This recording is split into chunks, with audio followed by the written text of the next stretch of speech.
Noong nabubuhay pa si Don Ernesto, siya ang haligi ng kanilang pamilya. Isa siyang tahimik ngunit mabuting ama na buong buhay na nagsumikap para sa kanyang anak at apo.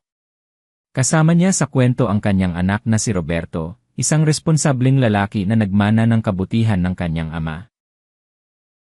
At naroon din si Adrian, ang nag-iisang apo ni Don Ernesto, isang binatang lumaki sa komportableng buhay, ngunit unti-unting naging sakim dahil sa impluwensya ng maling mga kaibigan at maling pananaw tungkol sa pera. May isa pang mahalagang tao sa kwentong ito, si Sofia, isang mabait na babae na matagal ng kaibigan ng pamilya at nakasaksi sa lahat ng pinagdaanan nila.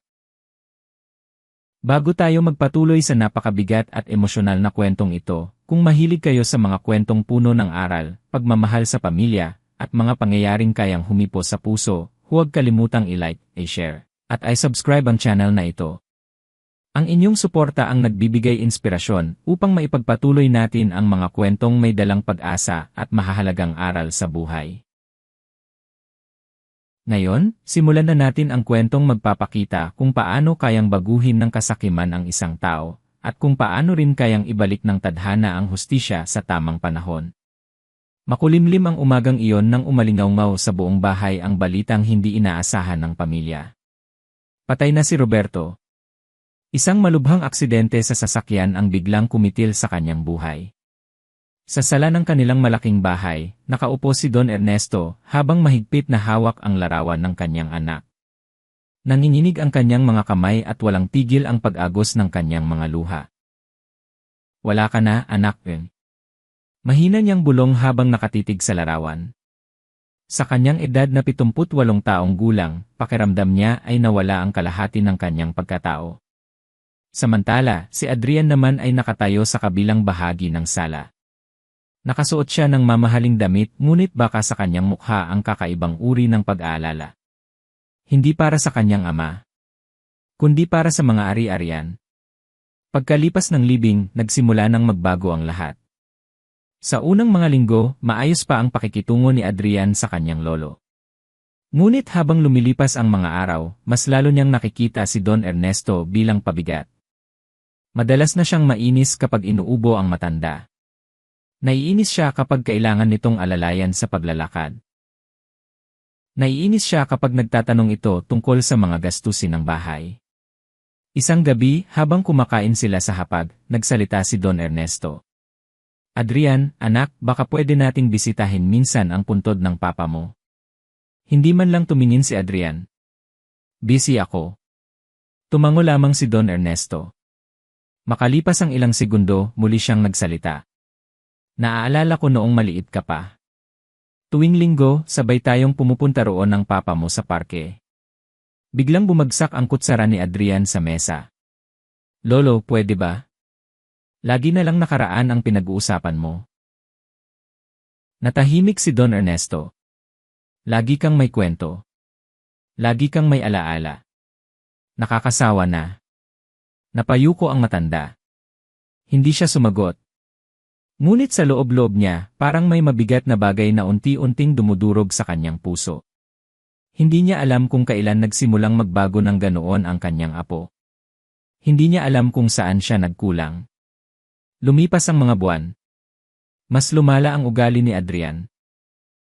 Isang araw, dumating si Sofia upang dalawin si Don Ernesto.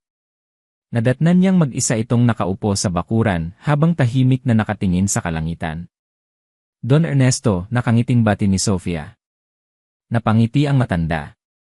Sofia, mabuti naman at dumaan ka. Umupo si Sofia sa tabi niya. Kumusta po kayo? Sandaling natahimik si Don Ernesto. Mabuti naman. Ngunit alam ni Sofia na hindi iyon totoo. Makikita sa mga mata ng matanda ang lungkot na pilit nitong itinatago. Habang nag-uusap sila, biglang lumabas si Adrian mula sa bahay. Nakita niya si Sofia. Ano na naman ang ginagawa mo rito? Nagulat si Sofia. Dinalaw ko lang si Don Ernesto. Okay lang naman siya. Napatingin si Sofia sa matanda.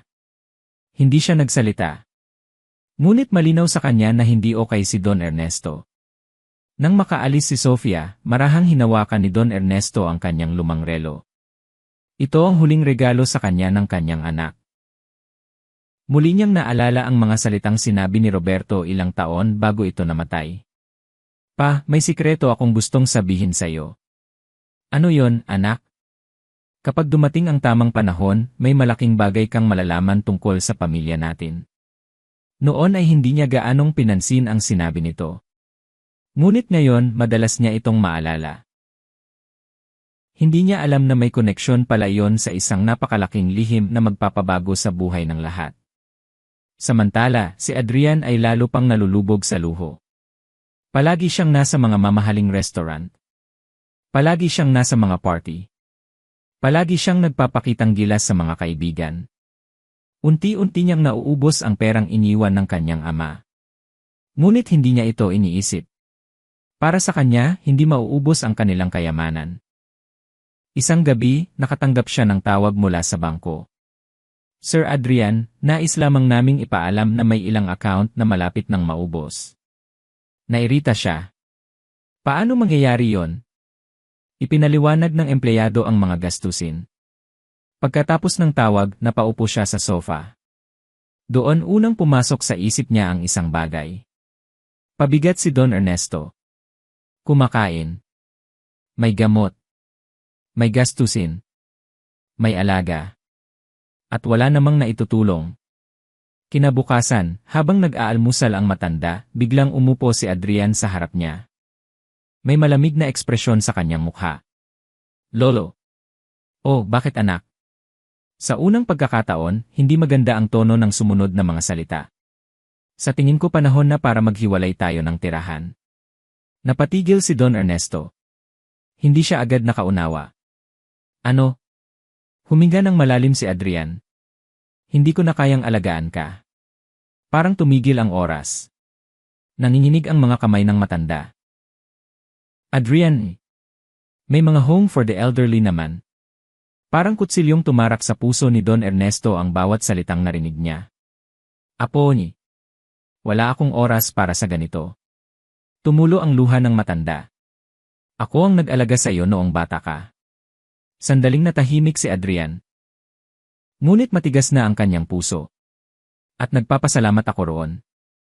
Pero iba na ngayon. Hindi makapaniwala si Don Ernesto. Ito ba ang batang minsang tinuruan niyang magbisikleta? Ito ba ang batang umiiyak kapag nasusugatan at tumatakbo sa kanyang mga bisig? Ito ba ang batang ipinagdasal niyang lumaking mabuting tao?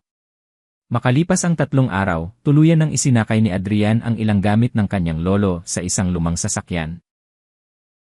Nakaupo si Don Ernesto habang yakap-yakap ang isang maliit na bag. Wala siyang ibang dala kundi ilang damit, larawan ng kanyang anak at lumang relo. Huminto ang sasakyan sa gilid ng isang lumang gusali. Lolo, dito ka muna. Napatingin si Don Ernesto. Hindi iyon maayos na tahanan. Isa lamang iyong mumurahing matutuluyan para sa mga matatandang walang pamilya. Nangingilid ang luha niya habang bumababa ng sasakyan. Ganito na ba talaga? Hindi sumagot si Adrian. Pagkatapos ay isinara niya ang pinto. At iniwan ang kanyang lolo. Habang unti-unting lumalayo ang sasakyan, nakatayo lamang si Don Ernesto sa gilid ng kalsada. Pakiramdam niya ay wala na siyang natitirang pamilya. Hindi niya alam na sa mismong araw ding iyon, may isang abogado mula sa ibang bansa na naghahanap sa kanya. May dala itong dokumentong naglalaman ng lihim na itinago sa loob ng maraming dekada. Isang lihim na magpapatunay na si Don Ernesto ang nag-iisang tagapagmana ng isang napakalaking yaman na nagkakahalaga ng bilyon-bilyong piso. At sa sandaling matagpuan siya ng taong iyon, magsisimula ang pagbabagong hindi kailanman inasahan ni Adrian. Habang nakatayo si Don Ernesto sa gilid ng kalsada, pakiramdam niya ay parang kasabay ng paglayo ng sasakyan ni Adrian ang paglayo rin ng lahat ng alaalang minsang nagpasaya sa kanyang buhay. Tahimik siyang napaupo sa isang lumang bangko sa harap ng gusali. Hindi niya napigilang mapaluha. Sa halos 80 taon niyang nabuhay, marami na siyang pinagdaanan. Naranasan niya ang kahirapan. Naranasan niya ang mawalan ng mahal sa buhay. Naranasan niya ang magsakripisyo para sa pamilya. Ngunit iba ang sakit na dulot ng pagtatakwil ng sariling apo. Mas masakit ito kaysa anumang sugat na natamo niya noon. Maya-maya ay lumapit ang isang matandang babae na nakatira rin doon. Naku, bago ka rito, malumanay nitong tanong. Pinunasan ni Don Ernesto ang kanyang mga mata. Nasaan ang pamilya mo? Sandaling natigilan si Don Ernesto. Hindi niya alam kung paano sasagutin ang tanong. Sa huli ay napangiti siya ng pilit. May kanya-kanya na silang buhay. Tumango ang babae. Alam nito ang ibig sabihin ng ganoong sagot. Marami sa mga naroroon ang may parehong kwento. Mga magulang, mga lolo, mga lola, mga taong minsang itinuring na mahalaga ngunit kalaunan ay nakalimutan. Samantala, sa kabilang bahagi ng lungsod, masayang nagmamaneho si Adrian. Pakiramdam niya ay nabawasan ang kanyang problema. Habang nagmamaneho ay tumawag ang isa niyang kaibigan. Bro, party mamaya. Napangiti siya. Sigurado. Wala ka ng bantay na matanda. Tumawa ang kaibigan. At tumawa rin si Adrian. Wala na. Hindi niya alam na sa mismong sandaling iyon ay may lalaking nakasuot ng mamahaling suit na kagagaling lamang sa airport. Bitbit nito ang isang itim na briefcase. Ang pangalan niya ay Attorney Gabriel Reyes. Diretso siyang nagtungo sa isang hotel. Pagdating niya sa kanyang kwarto, inilatag niya sa mesa ang ilang dokumento. Sa gitna ng mga papel ay isang lumang larawan. Larawan iyon ni Don Ernesto noong kabataan pa nito. Katabi ang isang lalaking kamukhang kamukha niya. Sa wakas, bulong ni Gabriel. Matapos ang mahigit 50 taon, agad niyang tinawagan ang kanyang mga kasamahan. Kailangan nating mahanap si Don Ernesto sa lalong madaling panahon. May lead na po ba tayo? Mayroon. Ang huling impormasyon ay nakatira siya sa bahay ng kanyang apo. Hindi alam ni Gabriel na huli na siya. Wala na si Don Ernesto sa bahay na yon. Kinabukasan, maagang dumating si Gabriel sa mansyon ni Adrian. Pagbukas ng gate, sinalubong siya ng isa sa mga katulong. Nandito po ba si Don Ernesto? Naku sir, wala na po siya rito.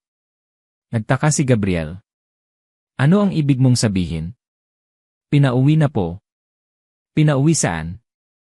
Nagkatinginan ang mga katulong. Wala ni isa ang gustong magsalita. Maya-maya ay lumabas si Adrian. Naghahanap kayo? Lumapit si Gabriel. Magandang umaga. Ako si Attorney Gabriel Reyes. Tumango si Adrian. Ano nang kailangan nyo? Nais ko sanang makausap si Don Ernesto. Bahagyang kumunot ang noo ni Adrian. Bakit? May mahalaga kaming pag-uusapan. Napansin ni Gabriel ang pagbabago ng ekspresyon ng binata. At lalo siyang nagtaka nang marinig ang sumunod nitong sagot. Wala siya rito. Saan siya naroon? Hindi ko alam. Tumitig si Gabriel. Hindi siya naniwala. Paano mo hindi malalaman kung saan naroon ang sarili mong lolo? Bahagyang nairita si Adrian. Attorney, marami akong ginagawa. Huminga ng malalim si Gabriel. May kutob siyang may mali. Ngunit wala siyang sapat na impormasyon. Pag-alis niya sa mansyon ay agad niyang ipinag-utos sa kanyang team ang mas malawak na paghahanap. Samantala, sa tinutuluyang gusali, unti-unting nasasanay si Don Ernesto sa kanyang bagong buhay. Simple lamang ang kanyang araw. Gigising ng maaga. Maglalakad sa maliit na hardin. Makikipagkwentuhan sa ibang matatanda. Ngunit sa gabi, kapag tahimik na ang paligid, bumabalik ang sakit. Madalas niyang hawakan ang larawan ni Roberto. Anak, bulong niya. Sinubukan kong mahalin si Adrian ng buong puso. Tumulo ang kanyang luha. Hindi ko alam kung saan ako nagkulang. Isang gabi, nakaupo siya sa hardin nang may marinig siyang mahinang boses. Don Ernesto. Paglingon niya ay nakita niya si Sofia. Nanlaki ang kanyang mga mata. Sofia. Agad siyang nilapitan nito.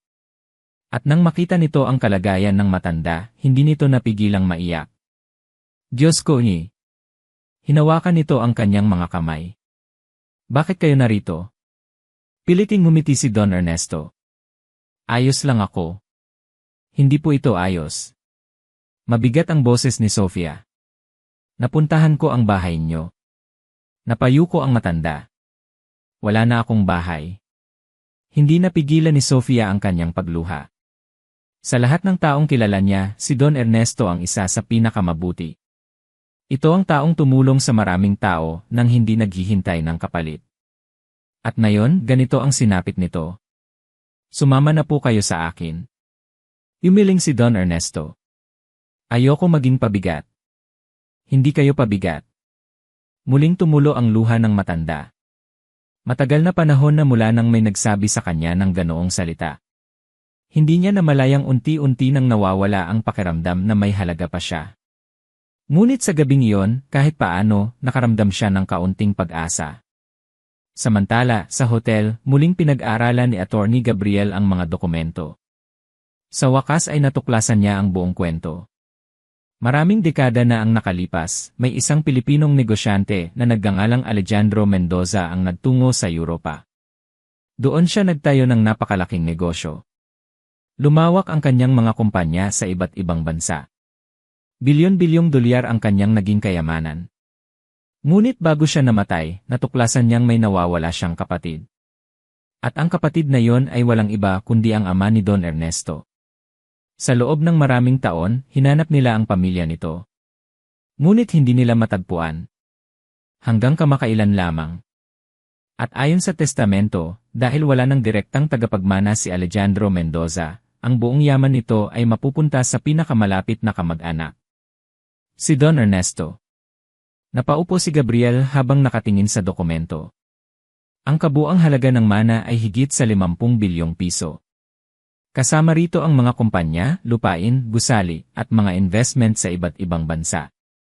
Ngunit ang pinakamalaking problema ay hindi ang halaga ng mana, kundi ang paghahanap kay Don Ernesto.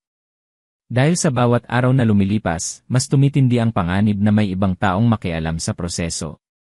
At habang patuloy ang paghahanap ni Gabriel, si Adrian naman ay nagsisimula ng makaranas ng sunod-sunod na problema. Isang umaga, dumating ang isang liham mula sa bangko. Nang mabasa niya ito ay biglang nagbago ang kulay ng kanyang mukha. May ilang utang na hindi niya nabayaran. May mga investment na nalugi.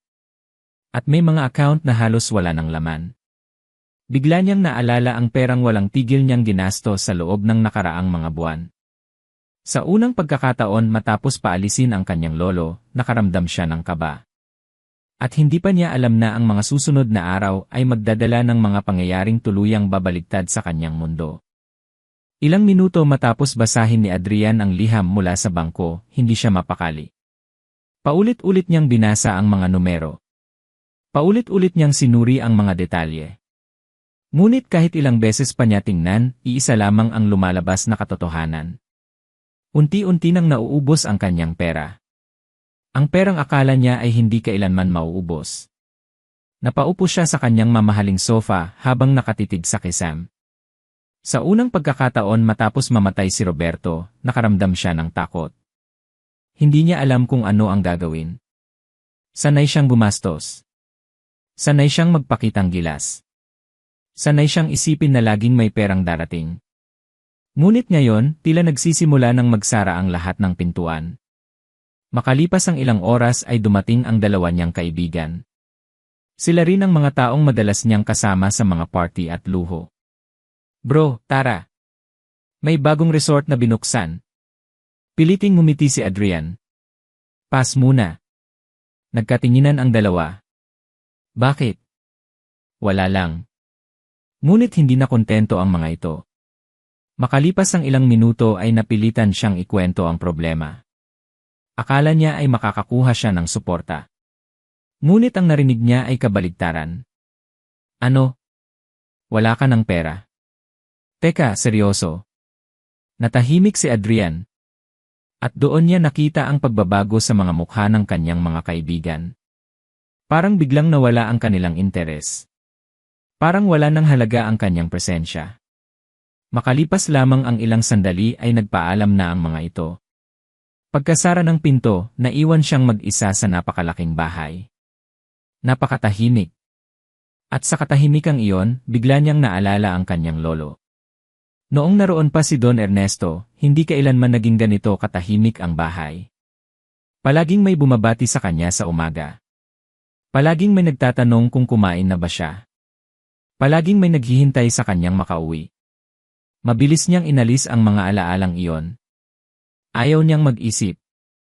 Ayaw niyang makonsensya.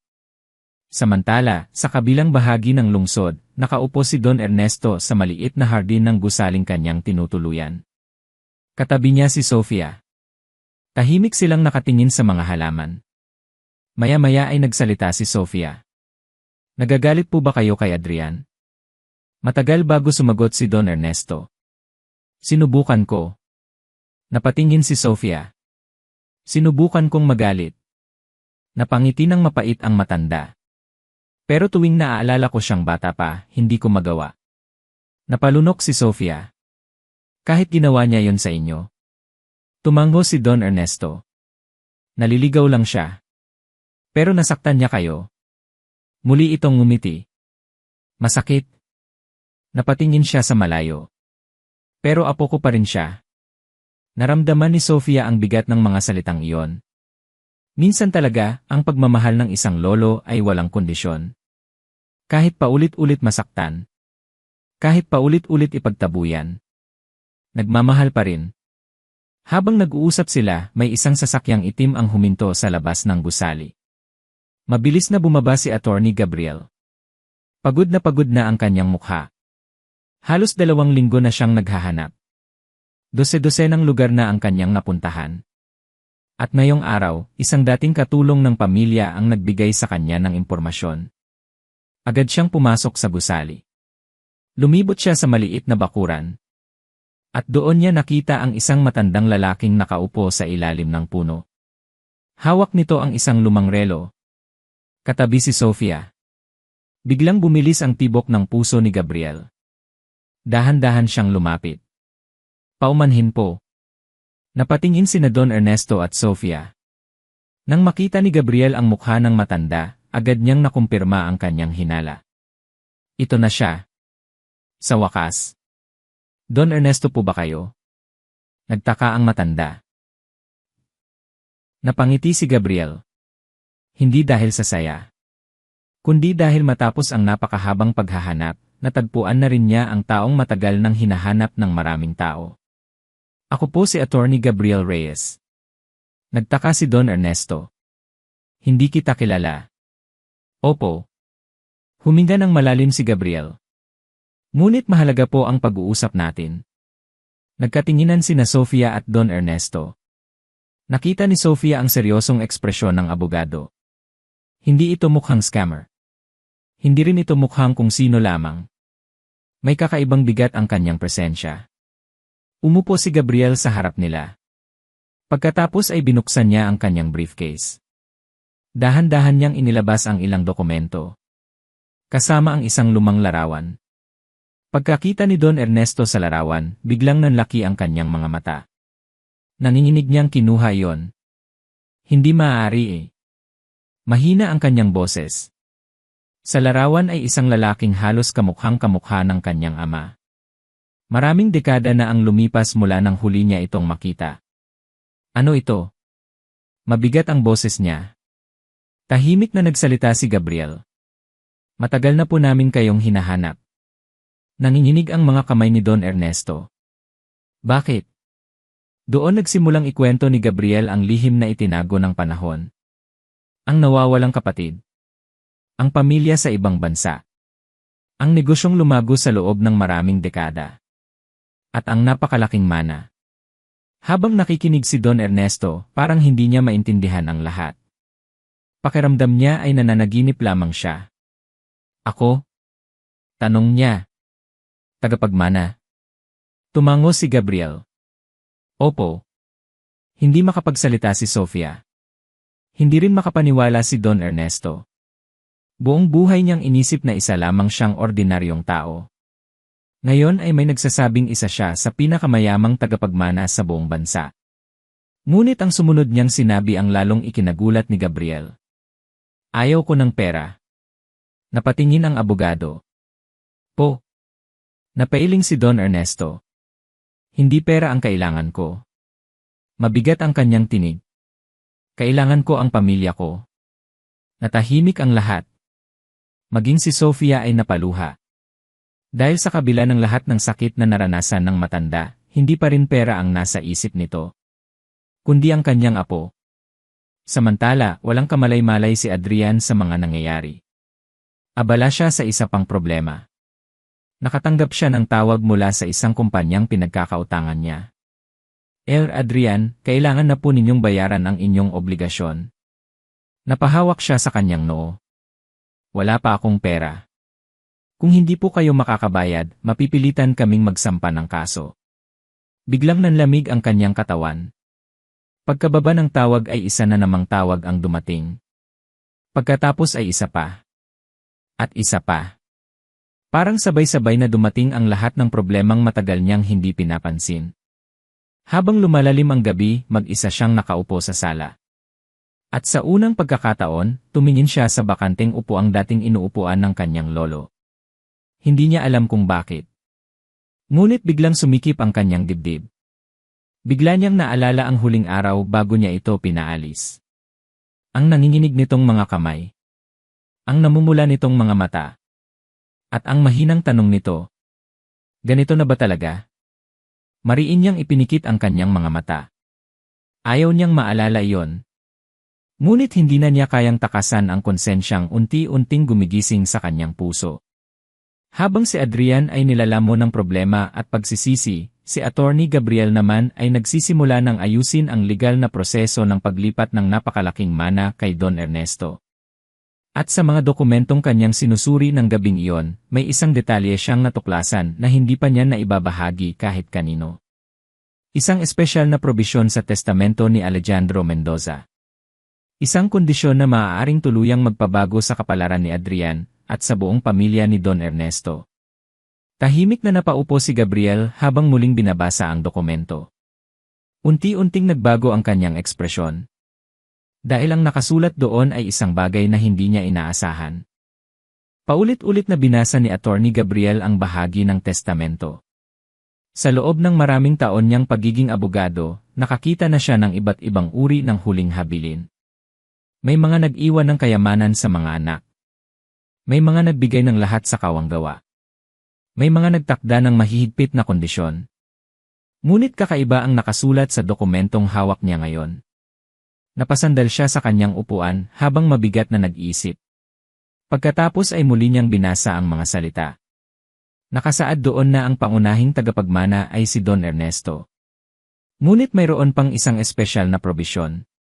Kung mapatutunayan ni Don Ernesto na may natitira pa siyang direktang inapo na handang magsisi, magbago, at muling buin ang kanilang pamilya, may nakalaang hiwalay na bahagi ng mana para sa susunod na henerasyon.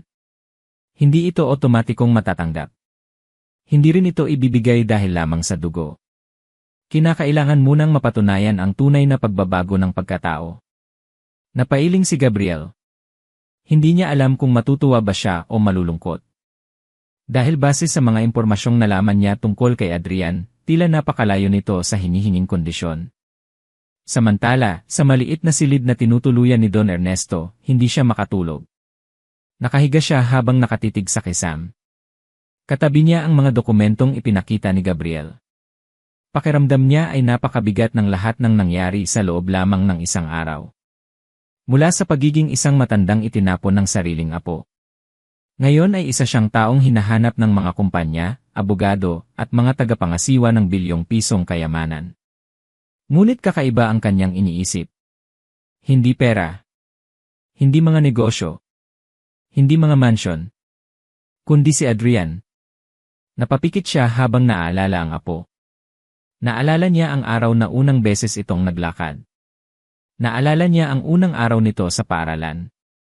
Naalala niya kung paano ito umiyak nang mawala ang paborito nitong laruan. At kung paano niya ito niyakap hanggang sa tumahan. Napabuntong hininga siya. Saan kaya ako nagkamali? Mahina niyang bulong. Maya-maya ay may kumatok sa pinto. Si Sofia yon.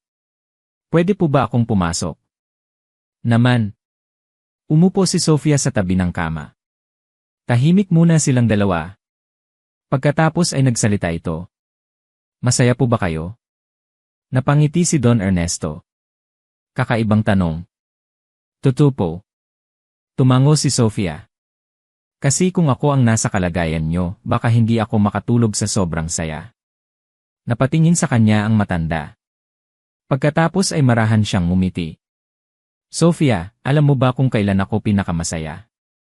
Kailan po? Noong buhay pa si Roberto. Biglang bumigat ang hangin sa silid. Noong magkakasama pa kami. Tumango si Sofia. At naunawaan niya agad. May mga bagay talaga na hindi kayang tumbasan ng pera. May mga sugat na hindi kayang pagalingin ng kayamanan. At may mga pangarap na hindi nabibili ng kahit gaano karaming salapi. Kinabukasan, nagsimula na ang formal na proseso. Dumating ang ilang kinatawan mula sa ibang bansa. May mga accountant. May mga legal advisor. May mga tagapangasiwa ng mga kumpanya. Lahat sila ay sabik na makilala si Don Ernesto. Nang makita nila ang matanda, halos hindi sila makapaniwala. Ang taong magmamay-ari ng napakalaking imperyo ay nakaupo lamang sa isang simpleng silya habang umiinom ng kape. Wala itong mamahaling relo. Wala itong mamahaling sasakyan. Wala itong mga bantay. Isa lamang itong mapagkumbabang matanda. Isa sa mga opisyal ang lumapit. Sir Don Ernesto. Ngumiti ang matanda. Pwede bang Ernesto na lang? Nagkatinginan ang mga ito. Mas lalo silang humanga. Sa kabilang banda naman ng lungsod, lalong lumalala ang sitwasyon ni Adrian. Nagsimula nang dumating ang mga demand letter. May mga supplier na naghahanap sa kanya. May mga investment partner na gustong bawiin ang kanilang pera. May mga utang na hindi niya mabayaran. Sa loob lamang ng ilang linggo, halos gumuho ang buhay na akala niya ay permanente. Isang umaga, dumating siya sa bangko. Umaasa siyang makakakuha pa ng extension.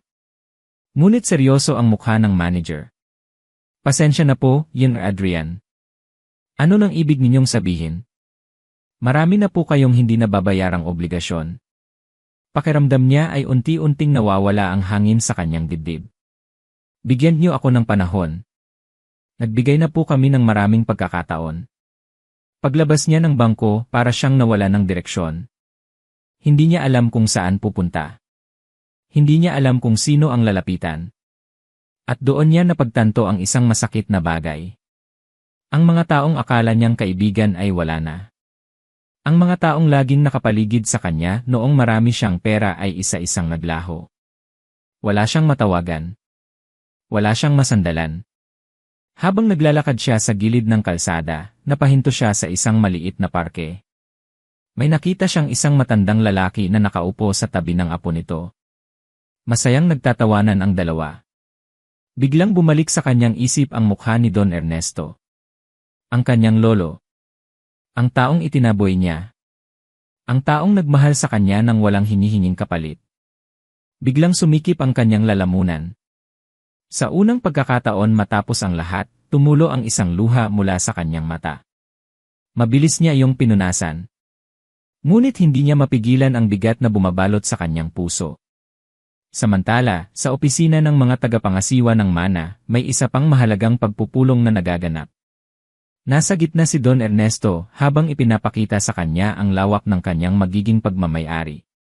Mga gusali sa iba't ibang bansa. Mga kumpanya. Mga hotel. Mga lupain. Mga investment. Tahimik lamang siyang nakikinig.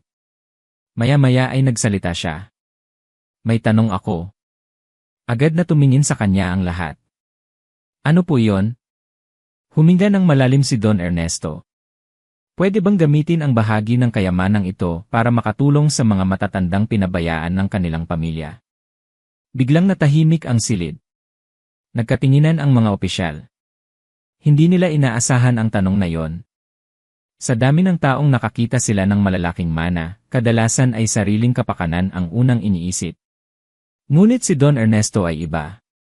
Ang una niyang naisip ay ang mga taong katulad niya. Mga taong nakaranas ng pag-iisa.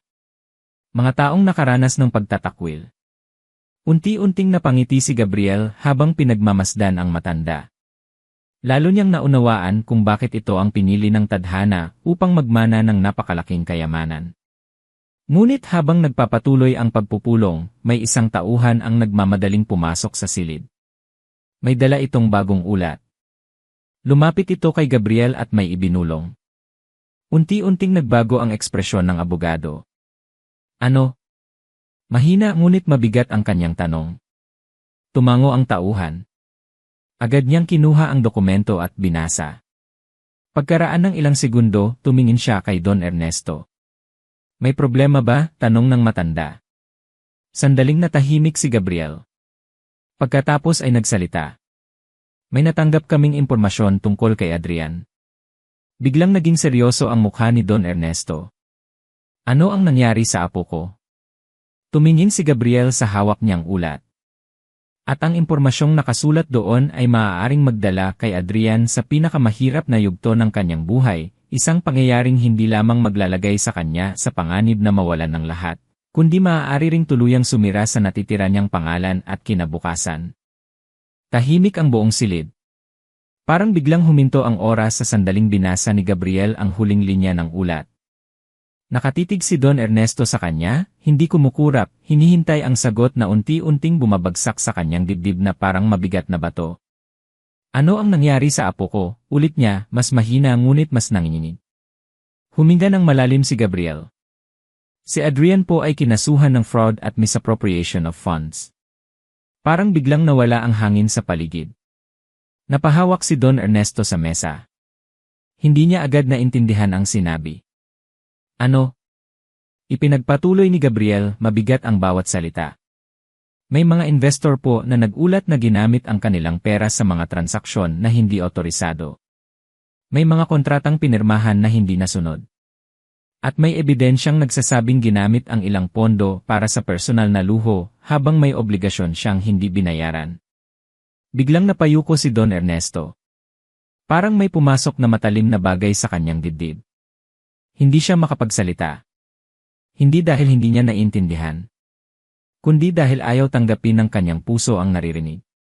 Si Adrian, ang batang minsan niyang pinatulog sa bisig. Ang batang tinuruan niyang magdasal bago matulog. Ngayon ay nasa harap ng kasong maaaring magpabagsak sa buong buhay nito. Nasaan siya ngayon? Mahina niyang tanong. Nagkatinginan ang mga tao sa silid. Pinaghahanap po siya ng mga otoridad, sagot ni Gabriel. May posibilidad na nagtatago siya. Sa sandaling iyon, tumayo si Don Ernesto. Hanapin niyo siya. Mabilis niyang sinabi, halos pakiusap. Hanapin niyo ang apo ko. Tahimik ang lahat. Isang bilyonaryo na, isang tagapagmana ng napakalaking imperyo, ngunit sa sandaling iyon, isa lamang siyang lolo na takot mawala ang natitirang pamilya niya. Samantala, sa kabilang bahagi ng lungsod, sa isang madilim at sirang gusali sa gilid ng industrial area, nakaupo si Adrian sa sahig. Gusot ang damit. Magulo ang buhok. Namumula ang mata. Wala na ang dating Adrian na laging nakangiti sa mga party. Wala na ang lalaking puno ng kumpiyansa. Sa kamay niya ay isang lumang cellphone na halos ubos na ang baterya. Isa lang ang mensaheng paulit-ulit niyang tinititigan. Warrant, arrest issued. Napapikit siya. Ganito na ba talaga? Bulong niya, nanginginig ang boses. Bigla niyang naalala ang mukha ng lolo niya. Ang huling tingin nito. Ang huling pagkakataong nakita niya itong buhay sa kanyang bahay. Ano bang ginawa ko? Mahina niyang sabi habang napahawak sa kanyang ulo. Sa unang pagkakataon sa mahabang panahon, hindi pera ang pumasok sa isip niya, kundi ang pagkakamali. Ang sakit. Ang pagkawala. At ang lolo niyang minahal siya kahit kailan. Bigla siyang tumayo. Parang may nagtulak sa kanya. Hindi niya alam kung saan pupunta. Pero alam niyang may isang lugar lang siyang dapat puntahan. Samantala, mabilis ang kilos ng lahat ng tauhan ni Gabriel. Sa tulong ng private investigators, yearly tracking, at impormasyon mula sa mga kontak, unti-unting lumiliit ang mundo ni Adrian. Hanggang sa isang lead ang lumabas. Isang lumang abandonadong warehouse sa outskirts ng lungsod. Posibleng nandito siya, sabi ng investigator. Hindi na nag-atubili si Don Ernesto. Kahit ano pa mangyari, pupunta ako. Ako po ang bahala, sagot ni Gabriel. Delikado po. Ngunit umiling ang matanda.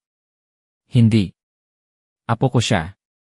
At sa kauna-unahang pagkakataon, nakita ni Gabriel ang isang matandang hindi kayang pigilan ng kahit anong pera, kahit anong panganib.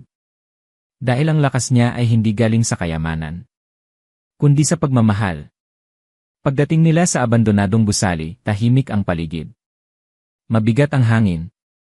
May mga kalawang na bakal, sirang pinto, at nagkalat na debris. Dahan-dahang naglakad si Don Ernesto papasok. Adrian. Tawag niya mahina. Walang sagot. Adrian, nandito ako eh.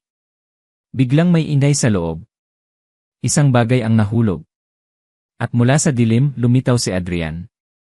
Gusot, payat, at basang-basa ang mukha sa luha. Nanlaki ang mata niya nang makita si Don Ernesto. Lolo. Parang hindi siya makapaniwala. Dahan-dahang lumapit si Don Ernesto. Apo ko ni. Lo, bakit kayo nandito? Nanginginig na tanong ni Adrian. Sandaling tumigil ang matanda. Tumingin siya sa kanya ng diretsyo sa mata. Pinuntahan kita dahil kahit anong nangyari, apo pa rin kita. Biglang napaupo si Adrian. Parang nawasak ang lahat ng natitirang lakas niya. Lolo, patawarin niyo ako eh. Umiiyak niyang sabi. Hindi ko po sinasadya lahat ng ginawa ko, hindi ko na alam kung paano huminto. Lumapit si Don Ernesto at lumuhod sa harap niya. Hinawakan niya ang mukha ng apo niya. Alam ko. Pero sana hindi mo ako itinaboy kung kailan mo ako pinakakailangan. Mas lalo pang umiyak si Adrian. Hindi ko po kayo deserve. Yumiling si Don Ernesto. Ang pamilya hindi sinusukuan. Sa labas ng warehouse, dahan-dahang bumaba si Gabriel mula sa sasakyan, kasama ang mga otoridad. Ngunit hindi sila agad pumasok. Dahil narinig nila ang tahimik na iyakan sa loob. At nakita nila sa CCTV monitor ang isang lolo na yakap ang kanyang apo sa gitna ng lahat ng pagkawasak. Makalipas ang ilang oras, sumuko si Adrian sa mga otoridad ng walang pagtutol. Ngunit bago siya dinala, huminto siya at tumingin sa kanyang lolo. Lo, kung makalabas po ako, pwede pa ba akong bumalik? Tahimik ang paligid. Tumulo ang luha ni Don Ernesto.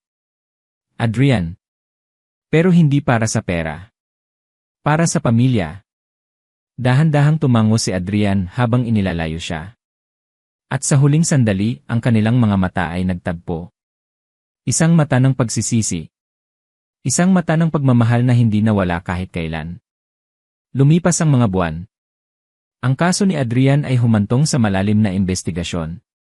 Ngunit dahil sa tulong ni Don Ernesto at sa pakikipag-ayos ng mga investors, nabigyan siya ng pagkakataong magbagong buhay sa ilalim ng mas mahigpit na kondisyon. Samantala, si Don Ernesto ay opisyal ng kinilala bilang pangunahing tagapagmana ng Mendoza Global Empire. Ngunit sa halip na luho, ginamit niya ang malaking bahagi ng yaman para magpatayo ng mga shelters para sa matatandang iniwan ng pamilya. At sa isang tahimik na hapon, sa isang maliit na hardin ng bagong itinayong tahanan para sa matatanda, magkatabing nakaupo muli si Don Ernesto at Adrian. Mas tahimik.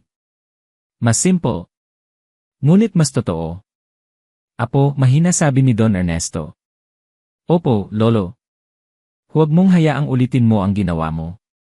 Tumango si Adrian. Hindi na po. At sa unang pagkakataon matapos ang mahabang panahon, hindi pera ang nasa pagitan nila, kundi kapatawaran at pamilya.